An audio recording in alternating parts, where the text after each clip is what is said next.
టాలీవుడ్ ఇప్పుడు 2 బడా ప్రాజెక్టుల కోసం ఆసక్తిగా ఎదురుచూస్తోంది. మురుగదాస్ దర్శకత్వంలో మహేష్ బాబు నటిస్తున్న స్పైడర్, హరీష్ శంకర్ దర్శకత్వంలో అల్లు అర్జున్ నటిస్తున్న డీజే చిత్రాలు బాక్సాఫీస్ ను షేక్ చేస్తాయని అంచనాలు భారీగానే ఉన్నాయి. జూన్ 23న దువ్వాడ జగన్నాథం విడుదల కానుందని క్లారిటీ ఉండగా మహేష్ సినిమా రిలీజ్ డేట్ పై ఇంకా ఏమీ తేలలేదు.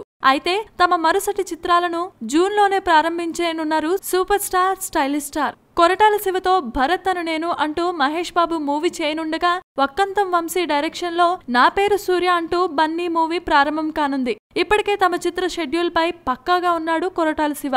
వచ్చే ఏడాది జనవరి 11కు మహేష్ మూవీని రిలీజ్ చేయాలని భావిస్తున్నట్లు చెప్పాడు. అందుకు తగ్గట్లుగానే ప్లాన్ చేసుకుంటున్నాడు కూడా.